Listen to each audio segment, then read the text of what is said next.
fans, we'll have an extensive deep dive show in 2 weeks, all about NBA All-Star Weekend.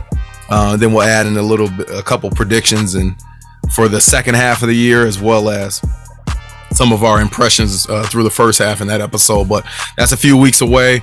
This episode will hit on, players and teams of the week last week, like we always do, which was week NBA 15. That was last week. And then we'll hit on the All-Star starters. Those were announced. We'll briefly go over that. Then we have a couple trade scenarios. A trade machine is coming out, people. So we're going to do that. He's going to have a trade that we think has some playoff or possibly championship implications to it. So we're going to talk about those, which is very tough, by the way. I mean, I'm going to say it now. I'm going to say it a little bit later. Like, first of all, trying to come up with a correct trade, also a trade that makes sense for both teams, and also a trade that is fiscally it makes sense for both teams is very tough. Like, I see why those guys are paid the big bucks. Like, it is not easy to do, but we'll at least give you players that we think, hey, if they were added to this team, we think they can make some noise adding that player. So we'll at least give you that, and then we'll finish with our top games of NBA Week 16, which we are currently in right now because this is Monday. So, fellas, I know you guys are ready. I'm ready. So let's get right to it. Let's talk about our best of. We're doing our best of last week, NBA Week 15. BG, we will begin with you. Shoot. All right, I'm going to start with the best players of the week. In the East, this one, I kind of went a different route here. This guy, he was just came back off an ankle injury, so he was injured a little bit, been sitting out. If he's healthy, though, man, he's an all-star, but he's kind of been included in some trade talks lately. But I'm going to go with, for the Indiana Pacers in the East, I'm going to go with Domantas Sabonis. Did I say that right? Domantas Sabonis? Yeah, I mean, I remember his pops, Arvydas. Y'all too young for that. No, I remember his pops. But he had a great week, man. He played just this Friday. He had 24 points, 18 rebounds, 10 assists, 2 blocks, and 2 steals. And he's win. A do-it-all player. Yeah, and a win over the Thunder. I mean, if he's healthy, he's an all-star, man. And then Saturday night, he had 21 points, 15 rebounds, 8 assists, and a loss to the Mavs. That was a pretty big loss, but I mean, he's putting up numbers. He's a triple-double guy. Yep. And I mean, 18 and 15 rebounds. He's special, man. He really is. In the West, I'm telling you guys, I'm jumping ahead of you, BG. I'm sorry, but I'm telling y'all. Go ahead. You young players, you young people in general, or people that just have no clue about his pops, Arvydas Sabonis, like, he was nice. Did he play in the league? He played in the league for the Blazers, Trailblazers. What I'm showing my age now. They are from, where are they from? I don't know. Where's our tech? Oh, they're Lithuanian. Okay.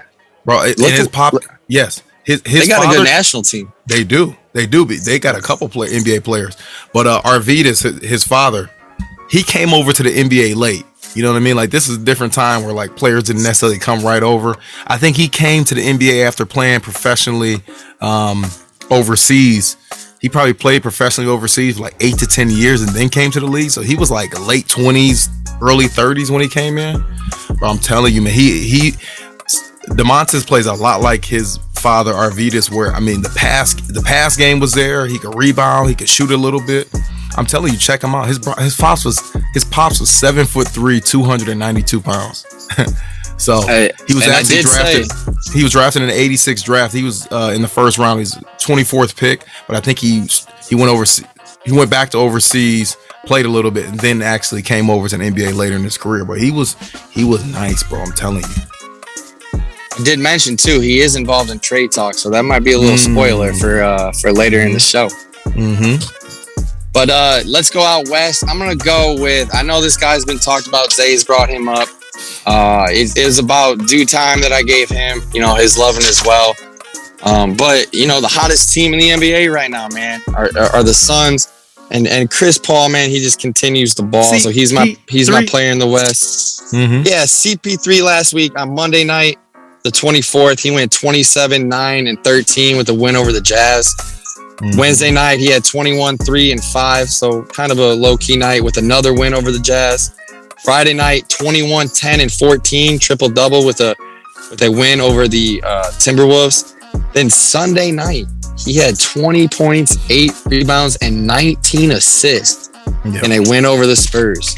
19 assists. I mean, he's got to be mentioned more in the top point guards of all time talk. I feel like he gets a little disrespected because he's probably the last. Talk, but he can ball, but he's kind of the last true point guard. You know, he doesn't really do the scoring. He gets his teammates involved, and he's an assist guy. And I mean, he's balling out. So he's my player of the week in the West there.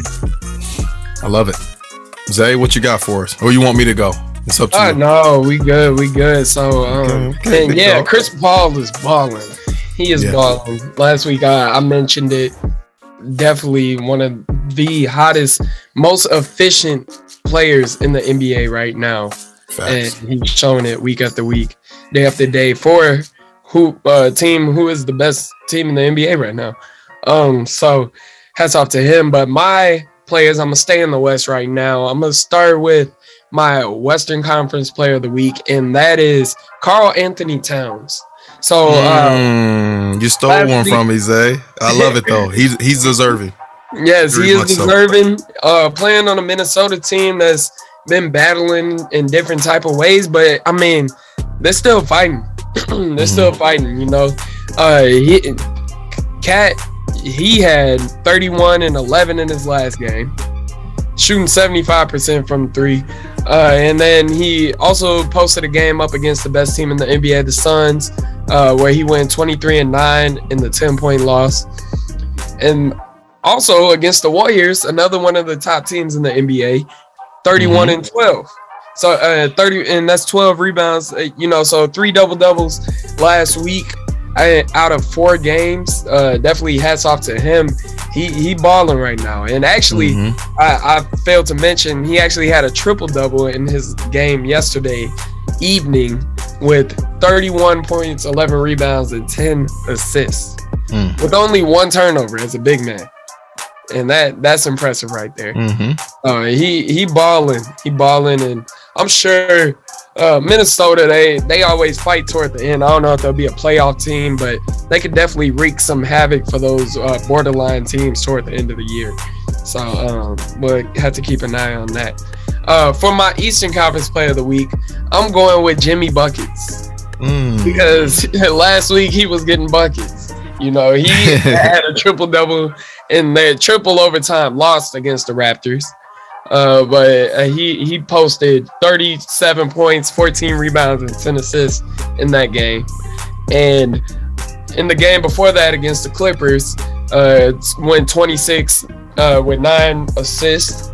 And then on Wednesday of last week, he had a 22-point outing. I think he's leading that team right now, the Miami Heat. Although he's ruled out against the game, or tonight's game against the Celtics, but I'm sure when he comes back, he's going to give it his all. So hats off to him. Jimmy Buckets, Eastern Conference Player of the Week. Jimmy Buckets, yeah, man. You guys got some good ones. Like, we talked about it between us three earlier today. Like, we try to give you guys, listeners, we try to give you some variety. We don't want to always talk about the same guys because there are a couple guys, you know, namely like a Joel Embiid or Devin Booker, who we'll talk about a little bit later. Like, there are guys like those guys that they could be players of the week every single week. Like, without a shadow of a doubt, they are putting up those type of numbers. But we try to give you guys, you know, variety. We try to diversify who we're shouting out, players that we think are, you know, just in general having good weeks, having the last few games they played, they're playing well. So we try to show you guys variety, and it's not always the easiest, but you know that's our job. So that's why we do it. So I'm going to be able to. Let me see. I'm going to start in the East. Like, I got actually 2 players in the East really quickly. One guy we all know about. We talked about him before. He was my number 1 player in my 2017 redraft. I'm talking Jason Tatum. He balled out last week. The Boston Celtics, they're also going to be my team of the week. So I'm going to talk about them a little bit later. But just in general, Jason Tatum, man, last week he just had a phenomenal week. The team is winning at the right time, and it's a lot because of Jason Tatum. Last week he had games of 36 points, 20 points, and 38 points. He's been really efficient. He's been shooting the ball well. He's been rebounding well.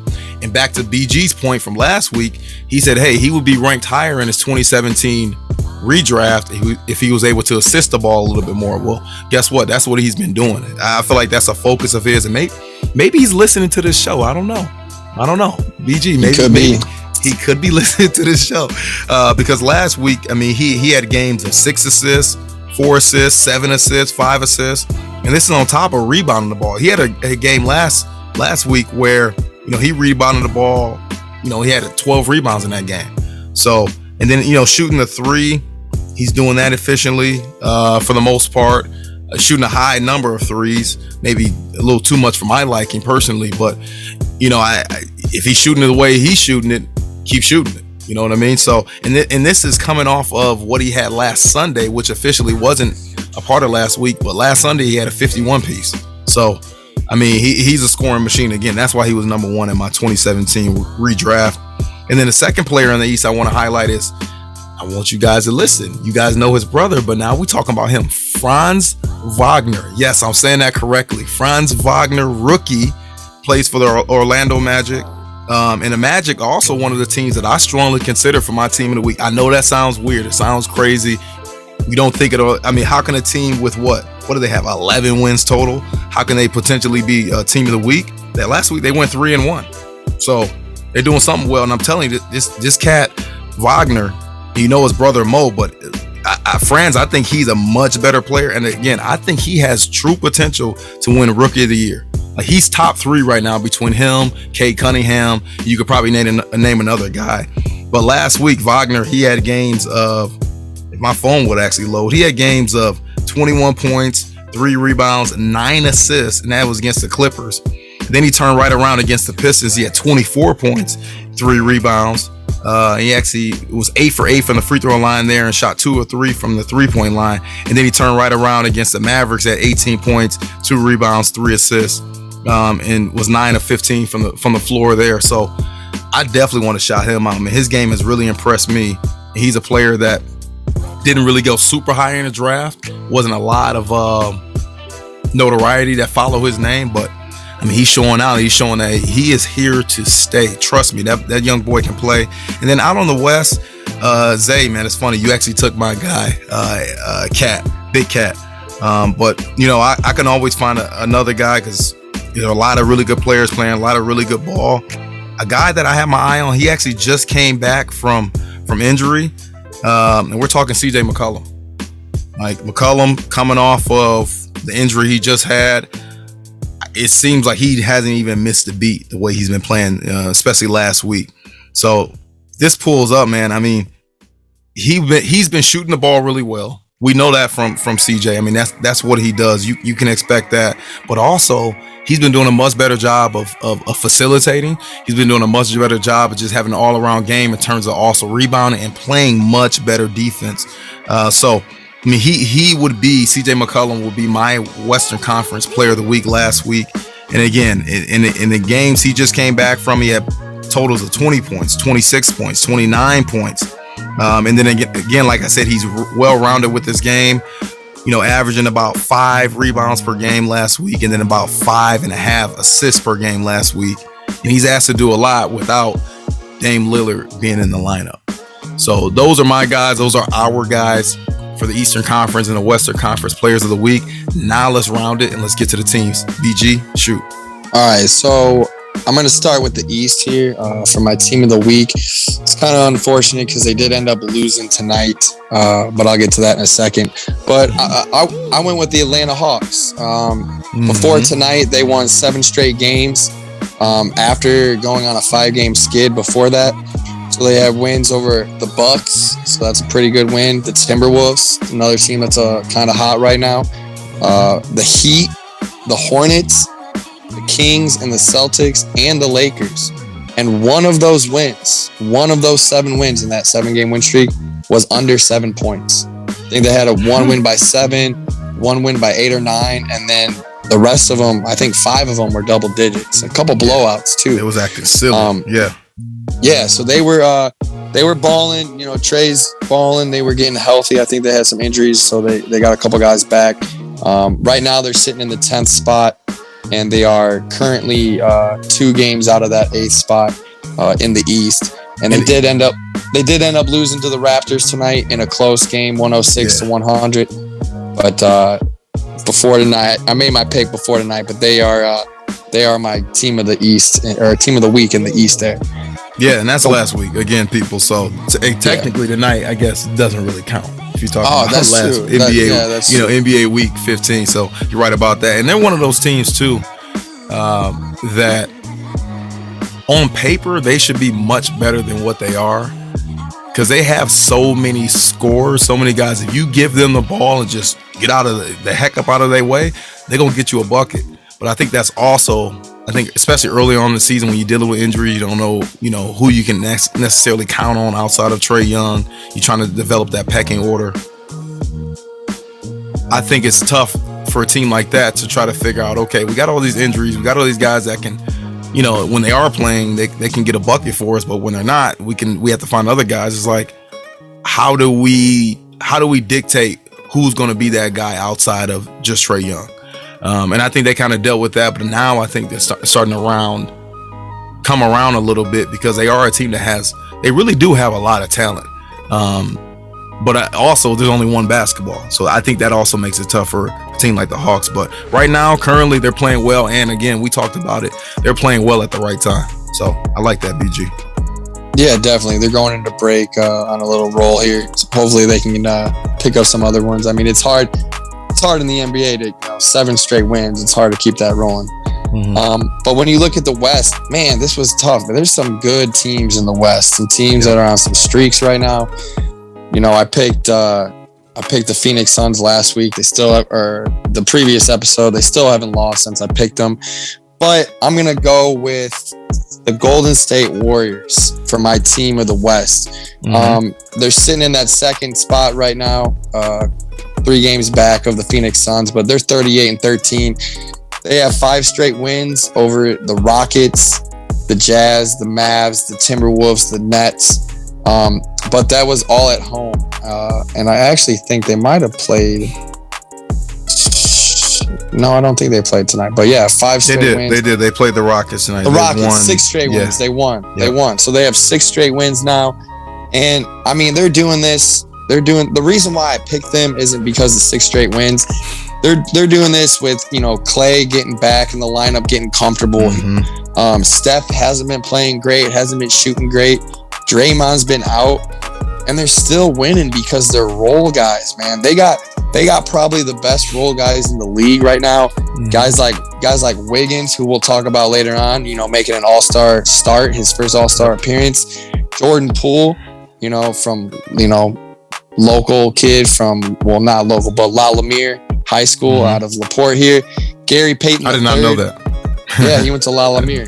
Right. Gary Payton the second, sorry. And then Otto Porter Jr., when he's healthy and in the lineup, he's doing big things for him too. So they're really doing it by committee, and it's kind of surprising me. And that's kind of, I went with them for a different reason from the wins. I mean, they are winning, but I went with them for how they're winning and who they're winning with.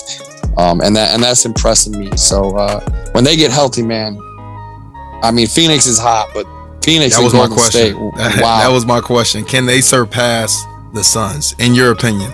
Can they surpass the Suns and get outright home court advantage? I don't know. 3 games behind right now? 2 games? I don't know. 3 games behind the Suns currently. With them being injured, with their injuries and stuff like that, I don't think they'll surpass them, but and do they even want to? That might be a 7-game series. I mean, that might be a 7-game series. Yeah, if it's not, I would actually be surprised. Those 2 teams play, the Suns and the Warriors, if it doesn't go past 6 games. And that series, there's not much traveling going on. I mean, they're a couple hours from each other, so short little flight on the jet. You know what I mean? Zay, what you got? Teams of the week. You know about that flight on the jet? No. The Clearport. No, that ain't me. I'm staying in the East because something is definitely going on right now in the state of Ohio.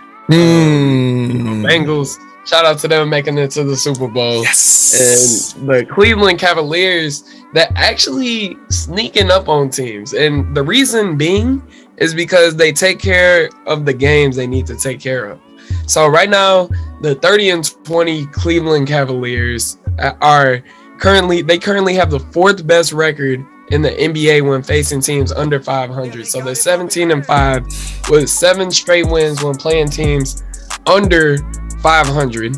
And last week, they dropped the game yesterday to Detroit, but tonight they got the W against New Orleans. But we look back at week 15. They played the Bucks. Defeated Milwaukee. Yeah, they defeated Milwaukee. Yes, sir. And they defeated the Knicks.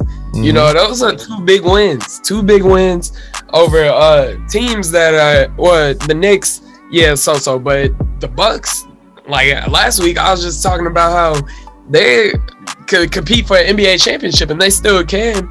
But these Cavaliers, they're getting the confidence beating teams that they should beat, and that's helping them play in these big games. So hats off to them for sure.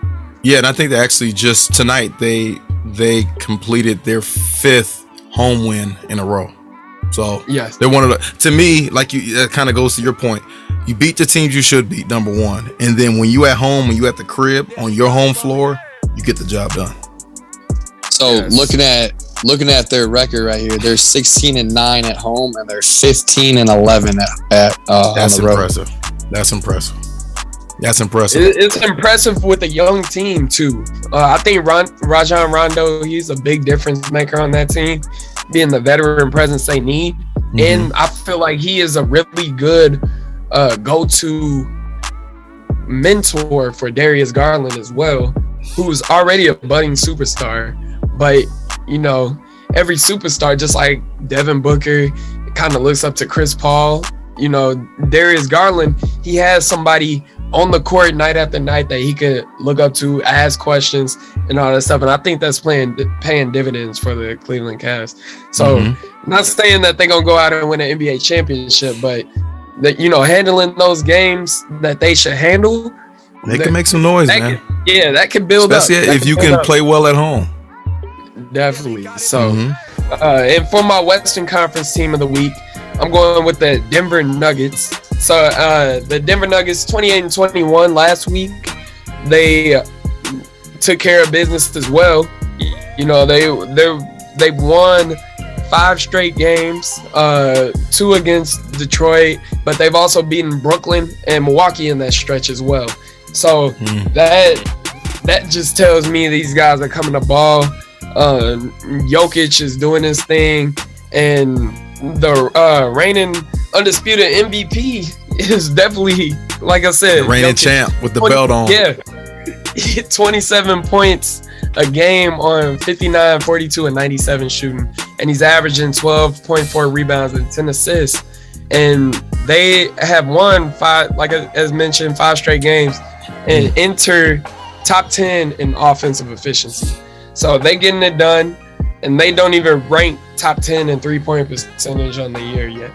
So they really working down teams, and as the year goes on and bodies start getting tired and all that good stuff, I think that could make a difference. This could be a team that could surprise people and make it to the NBA championship.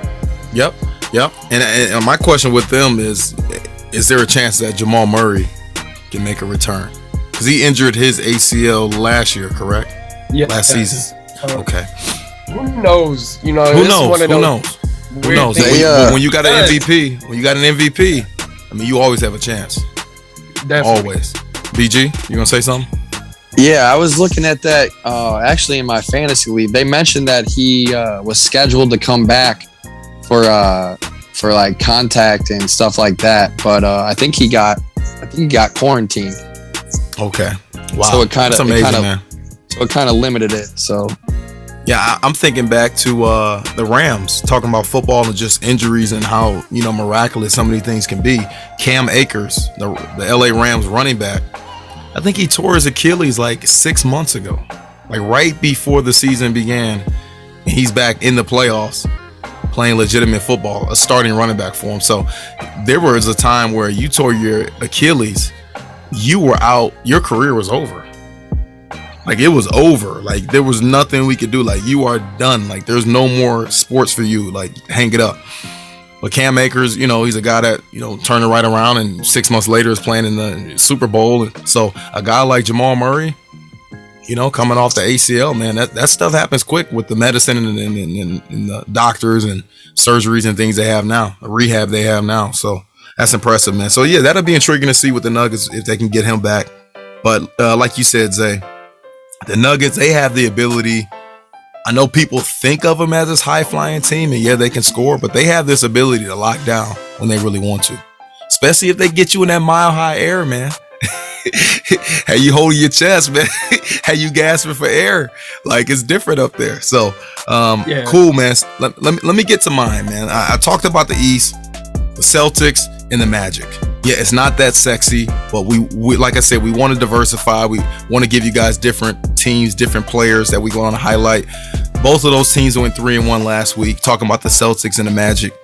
And mainly the Celtics, again, I mean, they're getting healthy at the right time, number one, and they're playing well at the right time, going right into the All-Star break. And the Celtics right now, currently, they are 9th in the East. Yes, 9th in the East. They're 2 games behind the Toronto Raptors. I would be surprised if the Celtics are not in the top 8 when the season ends. I would be highly surprised. Magic, I can't say the same. They're the bottom of the East, but again, I got to highlight them when they actually have a good week. 3-1 last week, and they only have 11 wins on the season. So, a fourth of their wins came in 1 week, which was last week. My team of the West, I gotta go to LA, man. And I ain't talking about LeBron. I ain't talking about AD, street clothes. I ain't gonna call him that because I don't like disrespecting players. I'm not talking about AD. Westbrook. Westbrook was actually the player that I was considering for player of the week because he's been way more efficient. But their team was just so bad, man. It's so hard to go with he had to do something with Miles Bridges calling him out like that. Yes, yeah. Like last week. Yeah. Rookie call you out.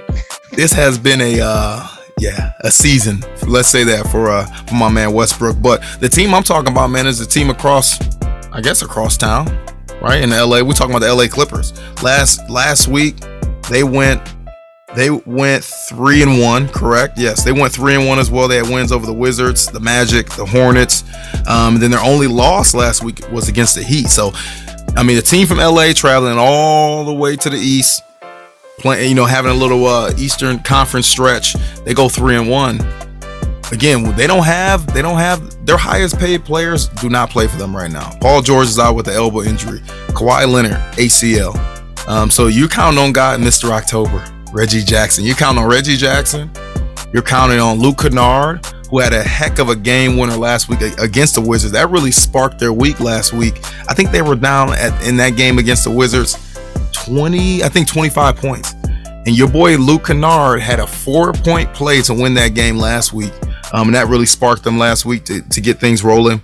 Then they beat the Magic, like I said, and they beat the Hornets. But with Luke Kennard, with Reggie Jackson, with Marcus Morris, was even a guy like Zubac. Like, it's a collection of misfits, like guys that aren't that quote unquote sexy on paper. You don't think they're really going to get much done, but again, 3-1 last week, and they are now 7th. Yes, I said that, 7th in the West.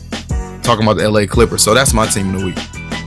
Does that wrap it up for us in terms of teams and players of the week? Best of. Yeah. Yes, sir. Yep. Yes, sir. I love that segment because, again, I mean, we get a chance to, as fans, because we're fans first and foremost, we get a chance as fans and hosts of this show to talk about what has impressed us the most. What have you done for us lately? I mean, at the end of the day, that's what pro sports are all about. So those teams, those players have impressed us the most lately. So we got to give them a shout out.